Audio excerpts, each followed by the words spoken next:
예, 오늘은 맥주 감사 주일입니다. 이 맥주 감사 주일이라고 하는 것은 성경에 나오는 절기는 아닙니다. 성경에 맥주절이라고 있는데 성경에 나오는 맥주절은 사실은 추수감사주일하고 좀 더 가깝습니다. 엄격하게는 추수감사절도 맥주절은 아니고요. 성경에 나오는 유월절, 오순절, 뭐 이렇게 장막절하는 그 절기들, 맥주절하는 절기들은 예수님께서 오셔서 다 이루셨습니다. 그래서 우리가 유월절 안 지키잖아요.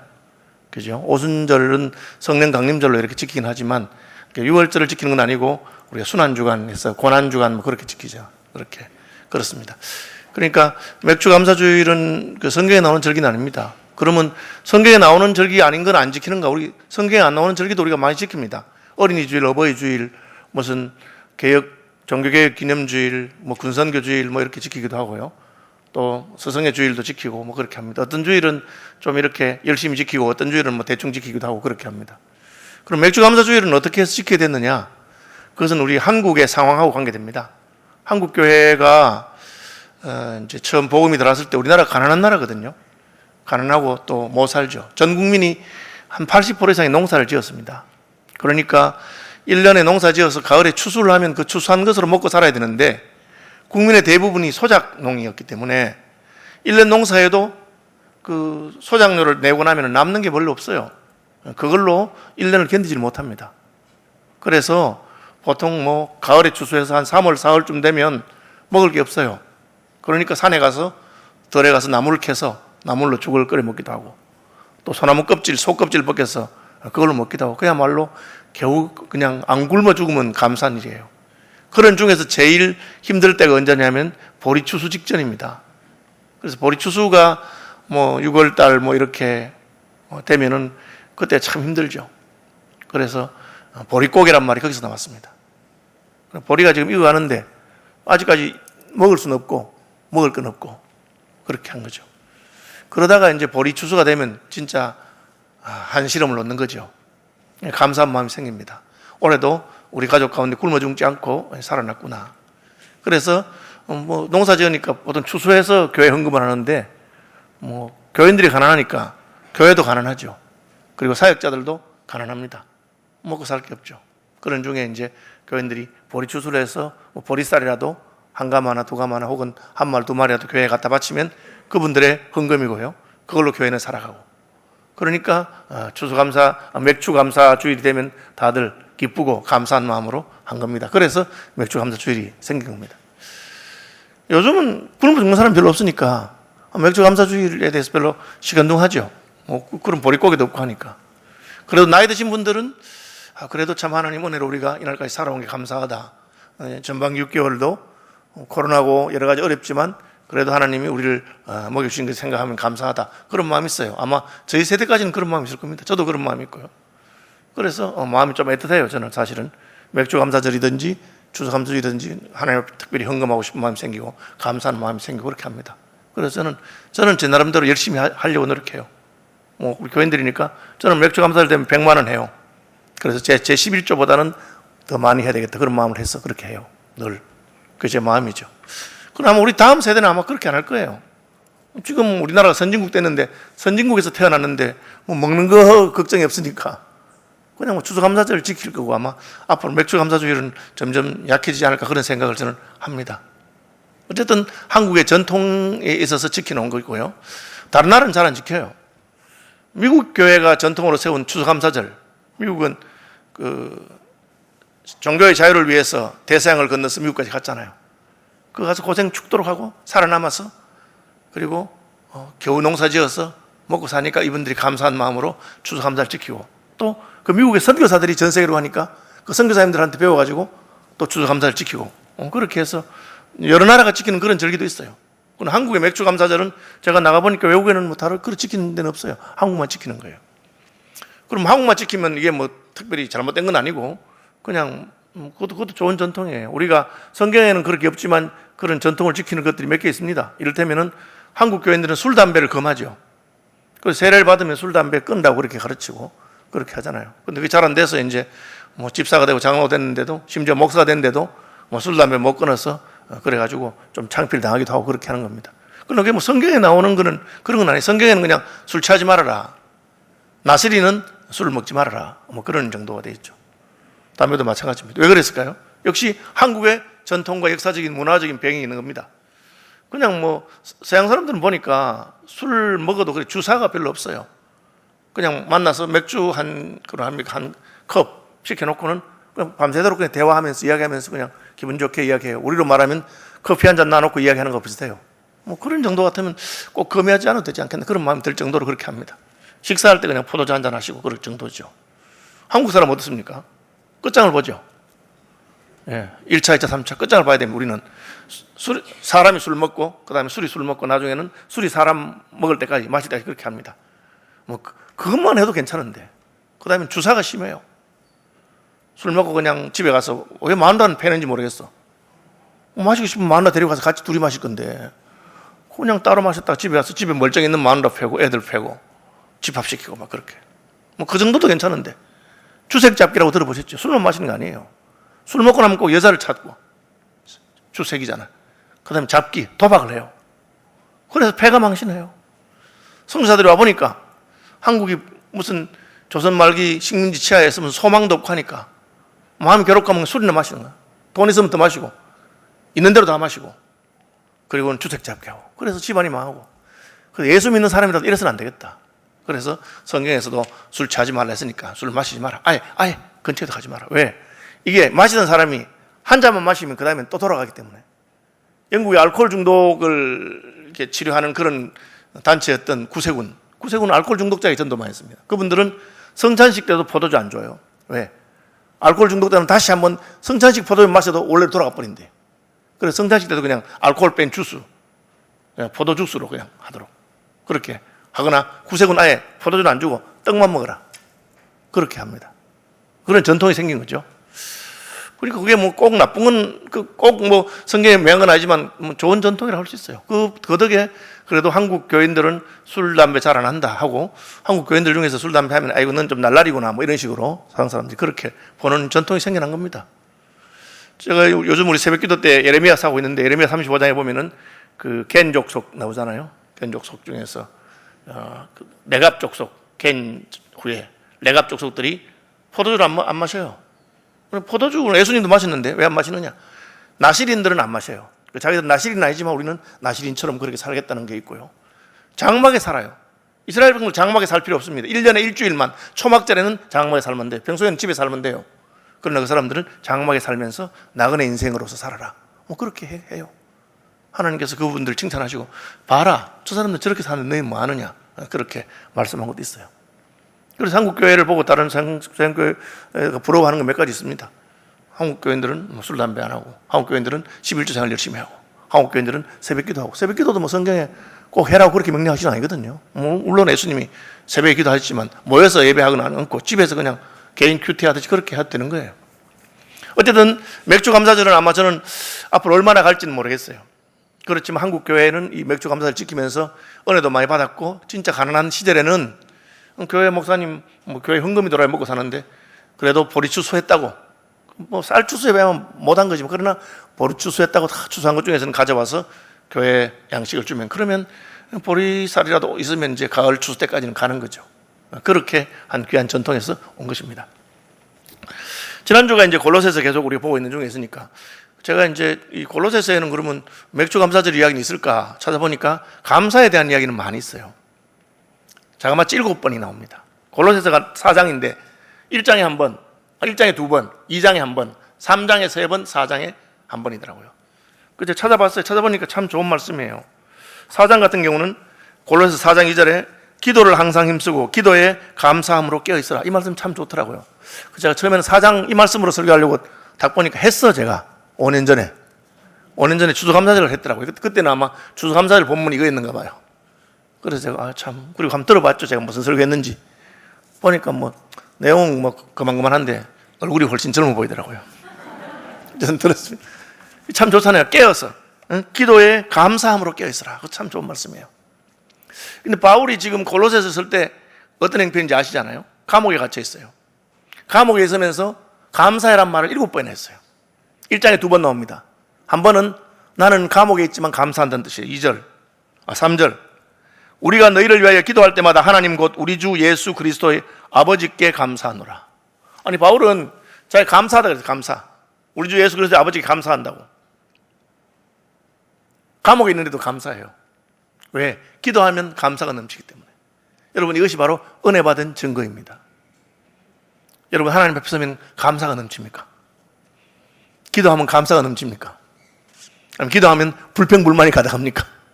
하나님, 내 인생이 왜 이래? 하나님 왜 나한테 이렇게밖에 안 해줘? 그럼 여러분이 은혜를 덜 받은 거죠. 여러분의 신앙에 감사가 없으면 여러분의 신앙에는 금이가 있는 겁니다. 여러분의 은혜의 그릇이 새고 있는 겁니다. 우리가 감사하게 돼 있어요. 은혜 받은 사람은. 바울은 감옥에 있으면서도 감사합니다. 감사할 뿐 아니라 12절에 보면 우리로 하여금 빛 가운데서 성도의 기업의 부분을 얻기에 합당하게 하신 아버지께 감사하게 하시기를 원하노라. 나만 은혜 받았나? 골로새서 너희도 은혜 받았잖아. 나만 구원 받았나? 너희도 구원 받았잖아. 나는 너희도 감사하는 사람이 되면 좋겠다. 그것이 편지 시작하면서 바울이 한 말이에요. 여러분, 바울처럼 여러분도 환경에 상관없이 감사하는 분들이 되시길 바랍니다. 또한 바울처럼 여러분 주위에 있는 사람들에게도 감사를 전파하는 감사의 전도자, 감사하도록 기도하는 그런 감사 축복의 기도자가 되시기를 바랍니다. 그렇게 한 거예요, 바울이. 그리고 2장에는 뭐냐면, 바울이 이제 안부하고 나서 이제 골로새서라고 하는 서신 쓰는 내용이 다 비슷해요. 서신은 잘 있었냐? 나 잘 있다. 안부하고 그 다음에는 이제 우리가 받은 구원을 이야기해요. 우리가 하나님께 얼마나 큰 은혜를 받았냐. 은혜 받은 사람처럼 살자.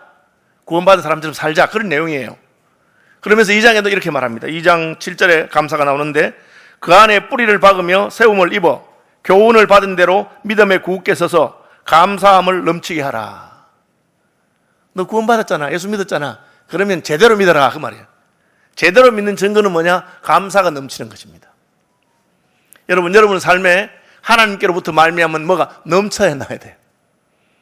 찬송이 넘치든지 기도가 넘치든지 감사가 넘치든지 속에서 뭐 가득해야 넘치는 거예요. 그걸 충만이라는 거예요. 성령 충만하면 성령이 넘치는 겁니다. 여러분, 넘쳐나는 분들이 되시길 바랍니다. 쥐어짜는 거는 아무 소용이 없어요. 저는 어떤 목사님들은 그냥 교인들을 막 쥐어짜 혼내주고 꾸지라고 그래서 억지로, 그거는 하나님 별로 기뻐하신 거 아니에요. 하나님은 넘쳐나는 걸로 기뻐하세요. 감사가 넘치게 하라.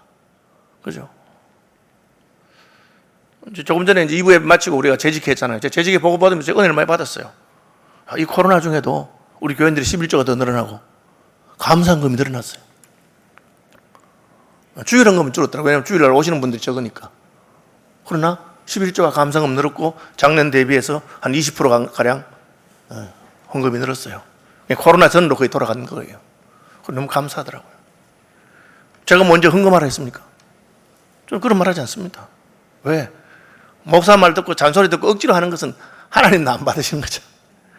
우리 감사하고 넘쳐나야 되는 거잖아요. 저는 은혜 받으니까 찬송이 넘쳐나더라고요. 제가 고등학교 때 은혜 받고 나서 그 다음에 부모님 다 돌아가신 다음에는 제가 대구에 내당동이라고 하는 달동네 살았는데 그 달동네 다니면서 늘 제가 찬송을 불렀어요. 우리 동네 사람들 다 알아요. 저 성가가 뭐가 좋아서 늘 노래 부르고 사나 그렇게 했어요. 심지어 저는 화장실에 앉아서 노래를 부르는 거, 찬송을 부르는가 봐. 굉장히 동네 사람들이 이상하게 생각했어요. 거기 왜 화장실에서 찬송을 하는가? 찬송은 모르니까 저 청각은 왜 화장실에 앉아서 노래하나? 저는 몰랐죠. 나중에 보니까 그런 말이 수근수근해서 제가 깜짝 놀랐어. 아, 내가 화장실에 앉아서 찬송하고 있구나. 나도 몰랐죠. 그래서 좀 조심하게 됐습니다. 일보러 가서 미를 볼 것이지 왜 노래를 하는지 모르겠어요. 어쨌든 넘쳐나는 것이죠. 바울이 넘쳐나니까 감옥에서 편지 쓰면서 감사해라, 감사해라, 감사. 7번이나. 뭐 4장이면 별로 긴 편지도 아닌데 더구나 3장에는 3번이나 써, 3번. 15절, 16절, 17절 오늘 읽으면 됩니다. 15절 이렇게 되어 있습니다. 그리스도의 평강이 너희 마음을 주장하게 하라. 너희는 평강을 위하여 한 몸으로 부르심을 받았나니 너희는 또한 따라합시다. 감사하는 자가 되라. 예, 감사하는 자가 되라 그렇게 했어요. 여기 감사하는 자가 되란 말은 감사하라는 말하고는 약간 뉘앙스가 다릅니다. 약간 더 강조가 있다고 저는 생각해요. 그냥 감사하는 것은 한번 감사하는 거예요. 감사하는 자가 되라는 건 내 마음속에 감사가 가득해서 늘 감사하는 사람이 된 것이죠. 그죠? 오늘도 우리 특순하는 분들 보면 제가 참 감사합니다. 그죠? 저도 옛날에 중창단 활동한 적 있어요. 믿어지지 않으시겠지만 상도 받아본 적 있어요.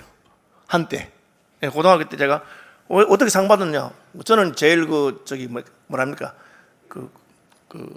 서서 입만 벌려주는 그런 이거 친구들이 좋았어요. 친구들이 노래를 잘했어요. 그래서 같이 해서 그래서 저도 상도 받았어요. 그렇지만 아무도 저를 보고 무슨 음악에 은사가 있거나 뭐 그런 건 아니잖아요. 오늘 찬양하신 분들은 다 우리 교회에서 다 찬양에 대한 은사가 있는 분들이에요. 이분들은 언제 불러도 좋아요. 저는 어떨 때는 괜찮고 좀 높은 곡은 그냥 그렇고 뭐 그런 사람이죠. 어쩌다가 한번 설교 잘할 수 있어요. 그러나 설교만 하면 하나님이 은혜를 주고 영감을 주는 그것은 다른 경지예요. 저는 그런 사람이 되기를 많이 바라지만 참 쉬운 것은 아니죠. 어쩌다가 한번 감사할 수도 있고 또 불평하고 그게 우리 인생이에요. 그런데 바울은 그렇게 하지 말고 감사하는 사람이 되라고 말하고 있습니다. 여러분 감사하는 사람이 되시길 바랍니다. 저는 이 말 보면서 생각난 게 조영기 목사님 장모예요. 장모 최자실 목사인데요. 그분이 쓴 책 가운데 나는 할렐루야 아줌마였다.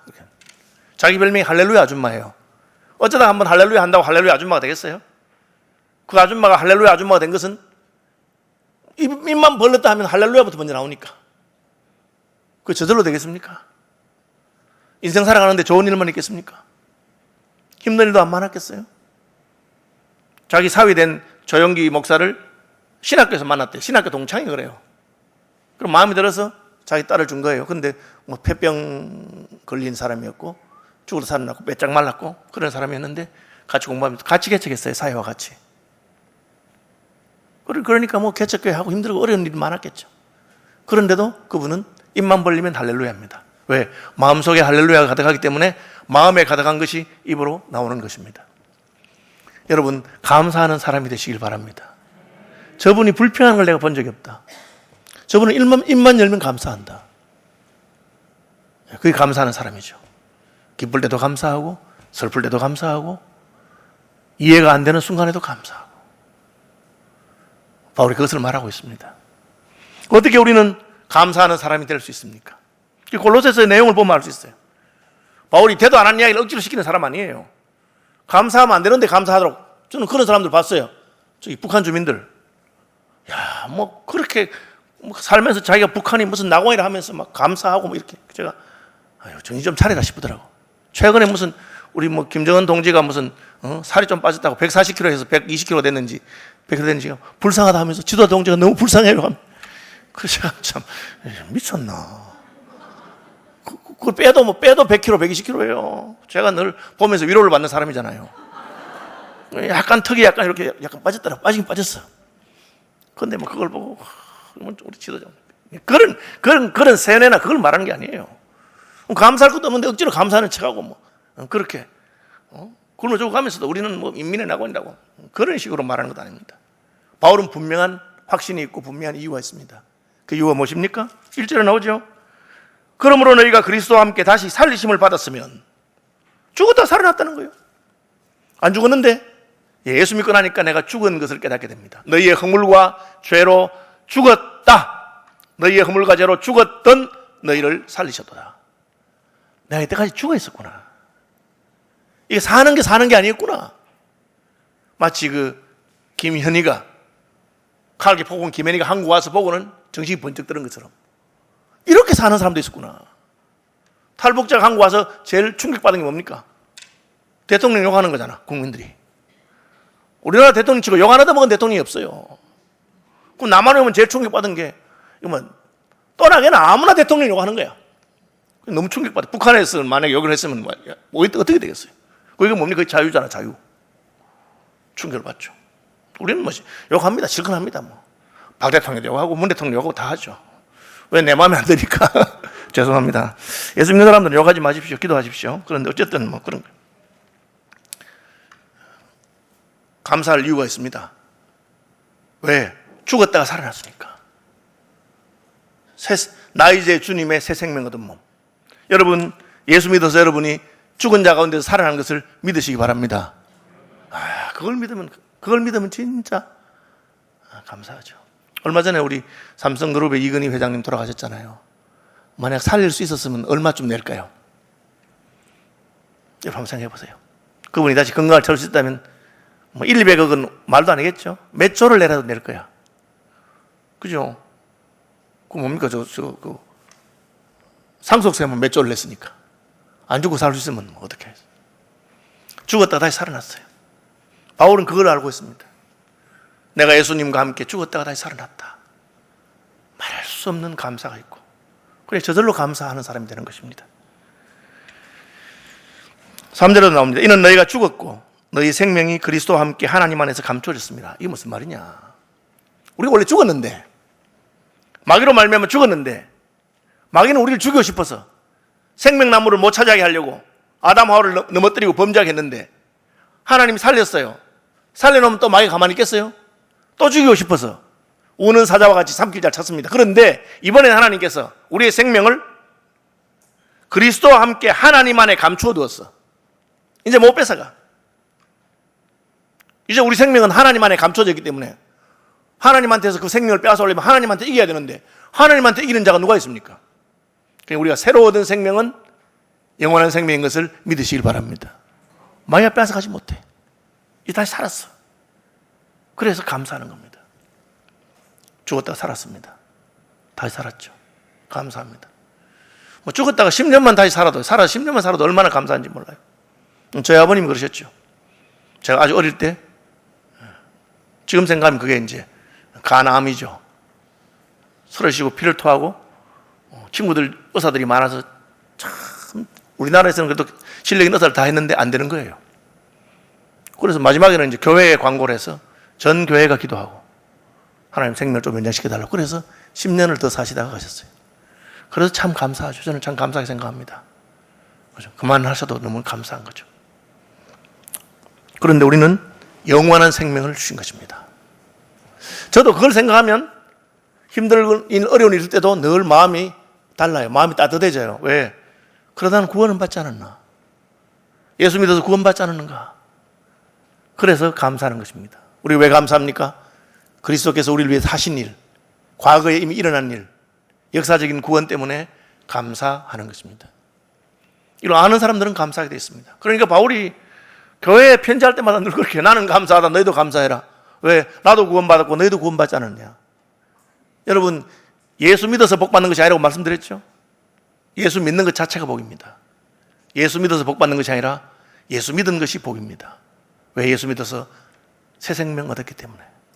나 이제 주님의 새 생명 얻었기 때문에. 과거의 일입니다. 과거만 그렇습니까? 우리의 미래는 어떠합니까? 우리의 미래는 하나님께서 우리 생명을 마귀가 못 건드리도록 딱 보관하셨다가 예수님이 다시 오실 때 영광 중에 함께 내놓습니다. 4절이죠. 우리의 생명이신 그리스도께서 나타나실 그때에 너희도 그와 함께 영광 중에 나타나리라. 이것을 우리는 소망이라고 합니다. 예수 믿는 사람들이 핍박을 당하거나 고난을 당하거나 환난을 당해도 견디는 이유가 뭡니까? 아직 안 끝났기 때문에, 이게 다가 아니기 때문에, 마침내 영광 중에 주님과 함께 나타날 그날을 소망하기 때문에, 그래서 믿음과 함께 소망은 항상 있을 것이라고 가르쳐주고 있는 것입니다. 여러분, 저와 여러분에게는 영광스러운 소망이 있는 것을 믿으시기를 바랍니다. 그것 아닙니다. 어떤 분들은 예수 믿어도 땅에서 너무 하나님이 힘들게 하시고 그냥 하나님께서 그렇게 하시는 분도 혹 있어요. 왜 그런 분들이 있을까요? 아직 안 끝났기 때문에. 그래서 바울은 생각건대 현재의 고난은 장차 우리에게 나타날 영광과 좋게 비교할 수 없다. 영광의 소망을 가진 사람이기 때문에 감사하며 사는 것입니다. 여러분이 소망으로 말미암아 여러분의 환경이 어떠하든지 감사 가운데 사는 분들이 되시기를 축복합니다. 그럼 그 중간에는 시작은 구원받은 것이고 끝은 영광 중에 나타납니다. 그 중간에는 어떻게 되는지 모르지만 결국은 저리로 가는데 그 길을 말하고 있는 거예요. 그 길이 뭡니까? 그것이 구원받은 자처럼 사는 길. 그 길의 특징은 감사하면서 사는 길입니다. 어떻게 사는 것일까? 2절, 위의 것을 생각하고 땅의 것을 생각하지 말라. 그러니까 밑에 거 보지 말고 저 위의 걸 바라보고 살아라. 소망 중에 하나님의 것을 바라보고 살아라. 그럼 밑에 것은 뭐고 위의 것은 뭡니까? 5절, 땅에 있는 것은 땅에 있는 지체를 죽이라. 음란과 부정과 사욕과 악한 정욕과 탐심이니 탐심은 우상숭배니라. 뭐 여러 가지 있는데 딱 압축해서 말하자면 밑에 것의 특징은 욕심에서 나오는, 욕심에서, 탐심에서 나오는, 그죠? 정욕도 나의 것이 아닌 것을 탐내는 것이고, 다 탐심입니다. 음란도 하나님이 허락하지 않은 걸 탐내는 것이고, 결국은 탐심에서 나오고, 탐심은 우상숭배와 같습니다. 마치 그것을 신처럼 섬겨야 된다는 거죠. 저희 교회에 여러 번 오셔서 설교하셨던 원주희 목사님, 샘물 호스피스의 원주희 목사님, 저는 설교 들으면 여러분 다 기억 안 나죠? 예. 참 다행이고 감사한 일이라고 생각합니다. 다 기억나면 제가 얼마나 힘들겠어요. 그러면 목사님 제가 설교는 기억 안 나도 예화는 다 기억납니다. 그런 분들은 혹 있더라고요. 어쨌든 뭐 그분 설교 제가 다 기억 안 나는데 그분 말씀하시는 거 몇 가지 기억나는 게 꼭 기억나 있어요. 그게 뭐냐? 자기가 3,000명 넘은 사람의 죽음을 봤다는 거예요. 호스피스 병동에 있으니까. 그런데 그 3,000명 넘은 사람들 죽음 보면서 내린 결론이 있는데, 욕심대로 사는 사람의 말로는 결코 행복하지 않다. 자기 욕심대로, 자기 하고 싶은 대로 가족도 버리고 자기 욕심을 위해서 돈 자기 혼자 다 쓰고 그렇게 살아가는 사람의 말년이 행복한 걸 본지 못했다. 어떻게 하면 행복합니까? 욕심대로 사는 것이 아니라 남을 위해 살고 하나님 뜻을 따라 살고 절제하며 살고, 그럴 때 행복하다는 거예요.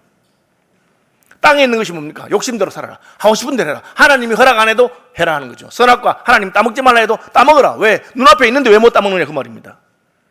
그래서 그것이 무슨 음란한 것이든지 동성애든지 혹은 하나님이 허락하지 않은 것인지 내 하고 싶은 대로 하는데 누가 뭐 말하느냐, 그렇게 말한 겁니다. 인생이니까 욕심이 날 수 있죠. 그러나 그것을 행동으로 옮기는 건 다른 것입니다.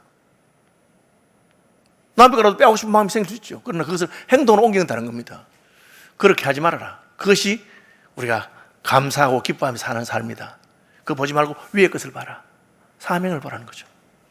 여러분, 가난하다고 해서 그렇게 남을 위해서 못 사는 건 아닙니다. 가난해도 얼마든지 우리가 형제의 말을 들어주는 사람이 될 수 있고, 가난해도 과부의 두렵던 하나님께 드릴 수도 있습니다. 저는 신방 보고 받다 보면 참 마음이 뭉클한 그 이야기 종종 와요.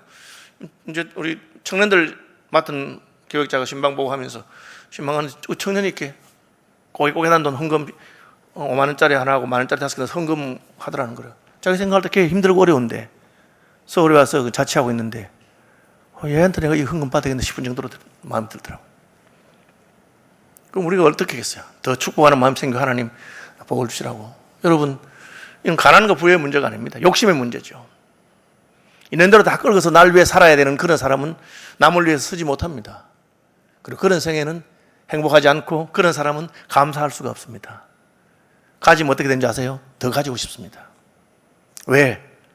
노는 물이 달라지기 때문에. 한 100억만 있으면 여러분 행복할 것 같죠? 100억 가지면요, 친구들은 다 200억이기 때문에 기분이 나쁩니다.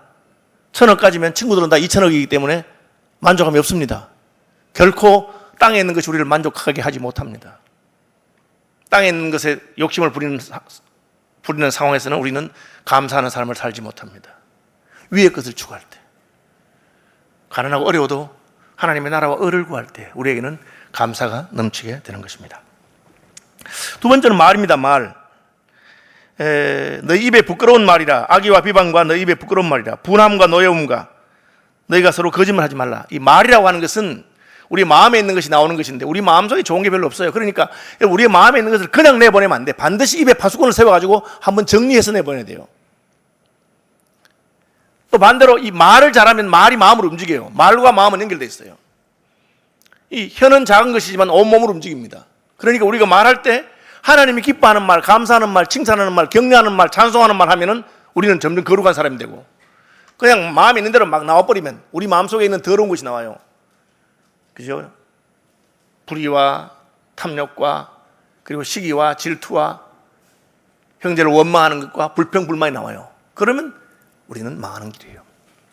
위의 것을 추구하는 것은 우리의 말이 소금으로 고르게 함 같이 하나님 기뻐하는 말이 나오도록 하는 것입니다. 땅의 것을 추구하는 것은 지 땡기는 대로 하는 거죠. 요즘 제가 걱정하는 게 젊은 애들이 욕을 막 해버려요. 욕을 마음대로. 선생이고 뭐고 아버지고 뭐고 욕을 막 해버려요. 굉장히 위험한 겁니다, 여러분. 함부로 말하게 되면 그 몸이 그렇게 더러워지고 마음이 더러워지고 영혼이 더러워지는 거예요. 제가 이제 처음 은혜 받고 나서 선배 중에 제일 제가 놀란 선배 중에 하나인데, 그 선배는 욕을 못해. 제일 심한 욕이 그 사람 나쁜 사람이야. 그게 욕이더라고. 그 선배 입에서 그 사람 나쁜 사람이야 하는 욕이에요. 더 심한 욕은 그 사람 진짜 나쁜 사람이야. 그게 욕이에요. 그 이상 하는 걸 내가 못 봤어. 왜 영혼이 아름답고 그런 사람들은 달라지는 겁니다. 여러분의 입에 감사와 찬송이, 격려와 그런 말이 가득하게 되길 바랍니다. 그런 말이 여러분을 움직여서 그러하게 만든 겁니다. 마지막 세 번째는 뭡니까? 사랑입니다. 사랑. 사랑하면 우리는 그 사람들 용납하게 되고, 오늘 보면 나오죠. 서로 용납하여 피차 용서하되, 그죠? 이 모든 것 위에 사랑을 더하라. 이는 온전함이니라. 어떤 사람 보면 참 마음에 안 드는 놈 있잖아요. 뭐 저런 게 와서 내 애를 먹이나, 그죠? 주일학교 제가 맡았을 때 주일학교 중에 진짜 말썽꾸러기 있어요. 예배 시간에 노상 쫓아와가지고 설교하면 막 저 뒤에서 막 뛰어와가지고 딱 쳐다보고 있다가 이놈은 뭐 어떻게 혼내요? 그렇죠, 여러분. 제가 나중에 깨달은 건 내가 사랑이 부족하구나 그렇게 생각했어요. 왜? 우리 손주는 아무리 뛰다녀도 예쁘거든. 이게 내가 사랑하게 되면 긍휼히 여기는 마음이 생기고 기도해 주는 마음이 생기고 그렇게 하는 겁니다. 여러분, 교인들 중에 마음에 안 드는 사람이 많습니까? 여러분, 내가 사랑이 부족하구나 그렇게 생각하면 됩니다. 그렇죠? 사랑하게 되면 불쌍한 마음이 생기죠. 아마 어릴 때 부모 사랑을 못 받아서 그랬나, 가정교육을 제대로 못 받아서 그랬나, 좋은 목사님 못 만나서 은혜를 못 받아서 그랬나, 그렇게 생각하고 그걸 위해서 기도해 주면 됩니다. 그럼 우리는 감사가 넘치는 삶을 살 수 있습니다. 맥주 감사절에 우리 믿음의 선배들이 힘들고 어려웠던 시절에도 요만큼만 좋은 일 있으면 굶다가 그저 보리농사가 끝나가지고 이제 보리밥 먹게 되는 거죠. 보리밥 3개월 먹게 돼도 너무 감사하다고 감사했던 것처럼 우리의 삶 가운데도 주께 받은 구원이 있고 영광의 소망이 있고 그 길 갈 때 하나님이 우리에게 주신 은혜가 있지 않습니까? 그렇죠. 탐심을 버리고 사명을 따라 살게 하셨고, 불평불만의 말이 아니라 감사와 찬송하게 하셨고, 미워할 것이 아니라 사랑하게 하셨으니 감사하고 은혜를 누리는 저와 여러분 되시기를 축복합니다.